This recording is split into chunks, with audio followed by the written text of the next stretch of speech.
Friends, स्वागत है आपका आपके सबसे favourite YouTube channel OCC by Vipul शर्मी।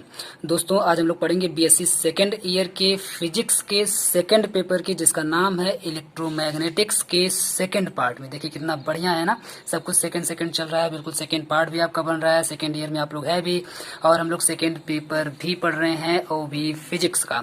तो कितना बढ़िया एकदम बिल्कुल आज का दिन है, और आज का ये वीडियो कितना बढ़िया है ना। बिल्कुल सब कुछ सेकंड सेकंड में चल रहा है, और जो क्वेश्चन है वो बिल्कुल सेकंड नहीं है, वो बिल्कुल फर्स्ट है। फर्स्ट का मतलब है कि इतना इंपॉर्टेंट, इतना इंपॉर्टेंट, इतना इंपॉर्टेंट कि जितना आप लोग सोच भी नहीं सकते हैं। यानी कि कोई ऐसा ईयर नहीं जिसमें ये क्वेश्चन पूछा ना गया हो, सभी ईयर्स में पूछा गया है। अभी हम आपको प्रूफ भी दिखाते हैं। सबसे पहले देख लेते हैं वो क्वेश्चन है कौन सा। तो उस क्वेश्चन का नाम है गॉस लॉ। गॉस लॉ जिसको हम लोग करके पढ़ते हैं। पूछा कैसे जाता है, state Gauss law in electrostatic and reduce Laplace equation for the free space from it. आप देखेंगे 2013, 14, 15, 16, 17 में भी पूछा गया है, लेकिन थोड़ा सा डिफरेंस कर दिया, इसलिए उसको हम यहाँ पे नहीं लिखे हैं। आप लोग भी अपने प्रीवियस पेपर्स में मैच करिएगा, आपको पता चलेगा कि कितना ज्यादा इंपॉर्टेंट टॉपिक है। और 2018 में भी पूछा गया है, और आगे भी लगातार पूछा जाएगा, इसलिए आपको बिल्कुल सतर्क हो जाना चाहिए, ठीक है। और अपने प्रीवियस पेपर को लगातार आपको देखते रहना चाहिए कि कौन कौन सा पूछा जा रहा है। हम थोड़ा सा आपको एक झलक दिखा देते हैं पेपर में भी। ये देखिए मेरे पास एक पेपर है, इस पेपर में क्वेश्चन नंबर 2 के और वाले में पूछा हुआ है, write down Gauss law in electrostatic and reduce Laplace equation for free space from it. Same to same question जो भी हम आपको करवाने जा रहे हैं। देख पा रहे हैं आप लोग, ये बिल्कुल लॉन्ग में पूछा गया। ये देखिए आप लोग ध्यान से देखिए, 5 नंबर में 5 नंबर का क्वेश्चन आपसे पूछा गया है। 200 वर्ड में मात्र आपको लिखना है। तो कितना बढ़िया क्वेश्चन है, आप लोग समझ गए होंगे। तो अब अगर आप लोग क्वेश्चन की इंपॉर्टेंस को समझ गए हैं, तो आते हैं इसके आंसर पर। इसके आंसर की अगर हम लोग बात करें तो सबसे पहली हेडिंग आप लोग यही डालेंगे, गॉस लॉ इन इलेक्ट्रोस्टैटिक, जो कि सबसे पहले ही पूछा हुआ है। तो इलेक्ट्रोस्टैटिक में गॉस महाराज क्या बोलते हैं, गॉस बाबा क्या बताते हैं इलेक्ट्रोस्टैटिक में, पहले उसको देख लेते हैं। तो गॉस जी बताते हैं, it state that the total electric flux, it state that the total electric flux through a closed surface equal to 1 upon epsilon naught times the net charge enclosed by the surface mathematically। ध्यान से एक बार फिर से सुनिएगा। ये जो Gauss बाबा हैं कुछ नहीं बताते हैं, सिर्फ एक छोटा सा रिलेशन बताए हुए हैं, जिसकी वजह से इतने ज्यादा इंपॉर्टेंट हो गए हैं कि हर साल इनको पूछा जाता है, गॉस जी गॉस जी, ठीक है। कैसे पूछा जाता है ध्यान से देखिएगा। ये कुछ नहीं बताते हैं, सिर्फ एक छोटी सी चीज बताते हैं, और बताते हैं कि जो टोटल इलेक्ट्रिक फ्लक्स होगा, जो टोटल इलेक्ट्रिक फ्लक्स होगा, और ये फ्लक्स कहाँ से होते हुए जाएगा, through a closed surface path, है ना। ये क्लोज्ड सरफेस से होते हुए अगर जाए, क्लोज्ड का मतलब है ऐसे बिल्कुल जुड़ा हुआ, है ना। गोला, क्लोज का मतलब समझिए जुड़ा, गोला। यहाँ पर क्लोज का मतलब समझिए गोला, है ना, रिंग, रिंग समझिए, तो इसको बोला जाता है क्लोज। क्लियर है। तो ये बताते हैं कि जो टोटल इलेक्ट्रिक फ्लक्स होगा, वो अगर किसी क्लोज सरफेस से होते हुए जाए तो यह किसके इक्वल होगा। तो ये बताते हैं कि यह इक्वल होगा is equal to 1 upon epsilon not. ऐसे ई बना करके यहाँ पे जब 0 लिख देते हैं तो इसको बोला जाता है epsilon not times the net charge enclosed by the surface mathematically.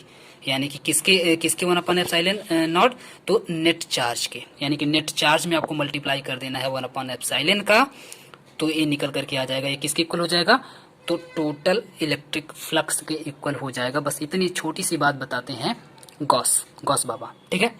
तो ये एक बार फिर से सुन लीजिए एक बार, कि बताते हैं कि जो टोटल इलेक्ट्रिक फ्लक्स होगा through the closed surface path is equal to 1 upon epsilon times of the net charge. यानी कि नेट चार्ज के 1 अपॉन एप्सिलॉन टाइम होगा, टाइम का मतलब होता है मल्टीप्लाई कर देना। 1 अपॉन एप्सिलॉन टाइम का मतलब है नेट चार्ज लेकर के उससे 1 अपॉन एप्सिलॉन से मल्टीप्लाई कर देना, और इक्वल हो जाएगा टोटल इलेक्ट्रिक फ्लक्स के। क्लियर, उम्मीद करते हैं आपको याद हो गया होगा। अब इसको हम लोग लिखेंगे कैसे, मैथमेटिकली इसको लिखा कैसे जाएगा और इसको प्रूफ कैसे किया जाएगा। तो एक रिलेशन आपको पहले से याद रखना होगा, जो कि पहले से आपको याद होगा, और याद नहीं है तो होना चाहिए। इसको हम लोग बोलते हैं फाई, गोला बना करके ऐसे बिल्कुल कट कर देते हैं, इसको जनरली हम लोग फाई बोलते हैं। तो फाई ई जो है इसे ही बोला जा रहा है, फाई ई को ही बोला जाता है टोटल इलेक्ट्रिक फ्लक्स, जिसके भी हम लोग बात कर रहे थे। टोटल इलेक्ट्रिक फ्लक्स को ही बोला जाता है फाई। तो फाई इक्वल टू हो जाएगा, फाई इक्वल टू होता है, हो जाएगा नहीं, फाई इक्वल टू होता है। देखिए जब यहाँ पे इंटीग्रेशन लगा करके यहाँ पे बीच में जब गोला बना हुआ हो, तो इसका मतलब होता है क्लोज्ड सरफेस। जब भी क्लोज्ड सरफेस होता है तो क्लोज्ड सरफेस के लिए हमेशा गोला बना करके लिखा जाता है, ठीक है। जब भी यहाँ पे बनाया जाएगा, इंटीग्रेशन का साइन बनाया जाएगा, तो उसमें बीच में गोला बना दिया जाता है। तो गोला बना हुआ हो तो समझ जाइए क्लोज्ड की बात हो रही है, क्लोज सरफेस की बात हो रही है, इस तरीके से, ठीक है। तो आपका इंटीग्रेशन हो जाएगा vector E into vector d S. Vector E into vector d S होता है टोटल इलेक्ट्रिक फ्लक्स का ये फॉर्मूला है।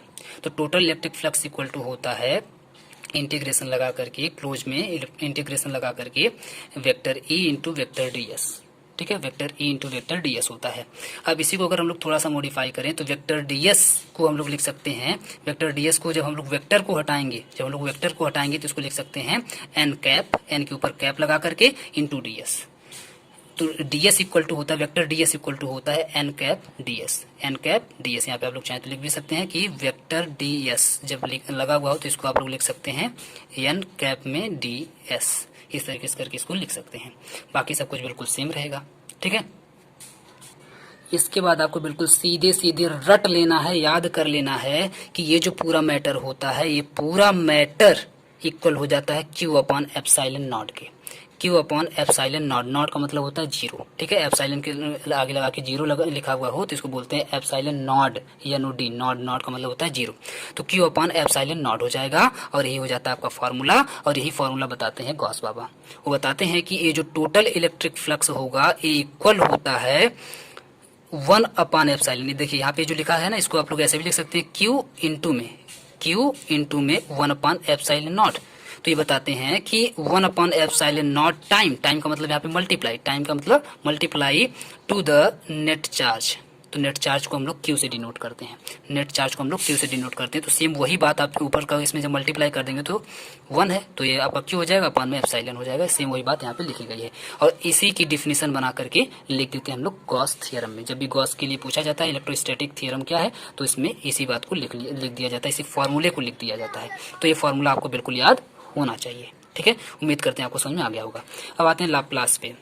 लाप्लास की अगर हम लोग बात करें तो लाप्लास के लिए हमेशा आपको फ्री स्पेस के लिए पूछा जाता है। Laplace equation for the free space, free space के लिए लाप्लास का इक्वेशन क्या होगा। तो इसमें भी 2-3 फॉर्मूले आपको पहले से रट लेने चाहिए, याद होने चाहिए। वो क्या है, वी नो दैट, हम लोग जानते हैं कि E equal to minus grad V होता है। E equal to minus grad V होता है। GRAD ऐसे ही लगा करके हम लोग लिखते हैं, हमेशा याद रखिएगा GRAD ऐसे ही लगा करके हम लोग इसको लिखते हैं। E equal to minus grad V होता है। क्लियर। तो गास क्या बताते हैं, गास थ्योरम के गास डाइवर्जन थ्योरम के अकॉर्डिंग क्या होता है, according to the Gauss divergence theorem we know that या we have divergence vector E equal to rho upon epsilon naught. इसको हम लोग बोलते हैं रो। उल्टा पेज हम लोग बनाते हैं, उल्टा क्या सीधा ही है, इस तरीके से थोड़ा सा टेढ़ा करके इसको स्टाइल में जब बनाते हैं यहाँ पे तो इसको रो बोला जाता है। ठीक है, तो रो और एप्सिलॉन नॉट।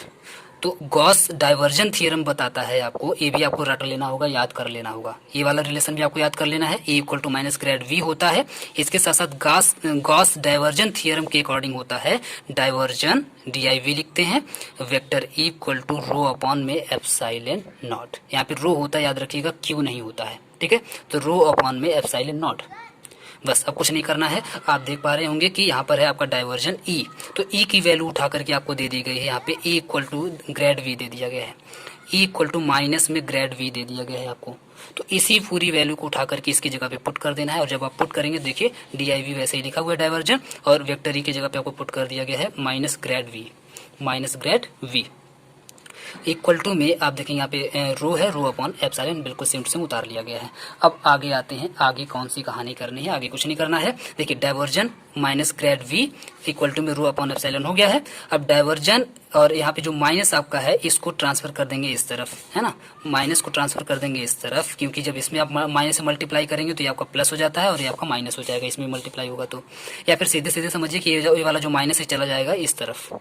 जब इस तरफ चला जाएगा तो ये हो जाएगा माइनस में, यहाँ से माइनस गायब हो जाएगा। ठीक है, तो क्या जाएगा डाइवर्जन ग्रेड V, मतलब बस केवल यहाँ से माइनस को इधर भेज देना है, बाकी सब कुछ सेम ऐसे उतार लेना है, बाकी सब कुछ सेम ऐसे उतार लेना है। माइनस को इस साइड भेज देना है, इसको भी ऐसे ही उतार लेना है इस वाले स्टेप में, और कुछ नहीं करना है। नेक्स्ट स्टेप जो है, जो आपको थोड़ी सी कलाकारी दिख रही होगी, थोड़ा सा यहाँ पे आपको चित्रकारी दिख रही होगी, बिल्कुल चित्रकारी नहीं है, याद रखिएगा। उल्टा ट्रायंगल, ये जो उल्टा ट्रायंगल ऐसे जो हम लोग बनाते हैं इसको जनरली डेल पढ़ा जाता है ना, डेल पढ़ा जाता है। इसका वैसे पूरा नाम जो होता है नोबला होता है, या NOBLA, नोबला। इस वाली शेप का जो इस वाले जो साइन है इसका नाम, ओरिजिनल जो नाम होता है नोबला या NOBLA, लेकिन इसको आप देखेंगे जो टीचर्स पढ़ाते हैं हमेशा डेल करके बोलते हैं, DEL, डेल करके इसको पढ़ा जाता है। तो डाइवर्जन को भी हम लोग डेल से डिनोट करते हैं, ग्रेड को भी हम लोग डेल से ही डिनोट करते हैं। तो डाइवर्जन मीन्स भी डेल, ग्रेड मीन्स भी डेल, वी मीन्स वी, बाकी सारी बातें नीचे सेम उतार लेंगे। ठीक है, ये आपका हो जाएगा। और आप देख पा रहे होंगे कि यहाँ पे भी डेल है, यहाँ पे भी डेल है, तो डेल इंटू डेल हो जाएगा डेल स्क्वायर, वी को ऐसे ही उतार लेंगे, इधर वाला भी ऐसे ही उतार लेंगे, तो हो जाएगा आपका del square V equal to minus rho upon में एप्सिलॉन नॉट। बस यहीं तक आएंगे, यही आपका हो जाएगा लॉप्लास इक्वेशन। और लॉप्लास इक्वेशन में एक छोटी सी और बात इसमें आप लोग इंक्लूड कर देंगे, लिख देंगे, ऐड कर देंगे, इन रीजन फ्री स्पेस, क्योंकि हम लोग फ्री स्पेस की बात कर रहे हैं, तो फ्री स्पेस के लिए in region free space where there are no free charge, क्योंकि अगर जहाँ पे फ्री स्पेस, कोई स्पेस ही नहीं होगा और वहां पर अगर नो फ्री चार्ज, कोई अगर फ्री चार्ज भी ना हो, तो फ्री चार्ज अगर नहीं होगा तो आप जानते हैं यहाँ पर चार्ज होता है, तो चार्ज इक्वल टू जीरो हो जाएगा, रो इक्वल टू जीरो हो जाएगा। और जब भी रो इक्वल टू जीरो होगा तो अगर यहाँ पे आप लोग जीरो रखेंगे तो किसी, यहाँ पे जब ऊपर जीरो हो गया तो यहाँ नीचे किसी चीज़ से आप मल्टीप्लाई करिए, सॉरी डिवाइड करिए, एप्सिलॉन नॉट से अगर आप डिवाइड करेंगे, कुछ किसी भी चीज़ से अगर आप लोग डिवाइड करेंगे ऊपर जीरो को, तो जीरो ही आंसर आएगा। आप जानते हैं ऊपर अगर जीरो है तो किसी भी चीज़ से आप लोग डिवाइड करिए, आंसर क्या आ जाएगा, जीरो हो जाएगा। तो पूरा आपका आंसर क्या हो जाएगा, del square V equal to क्या हो जाएगा, जीरो।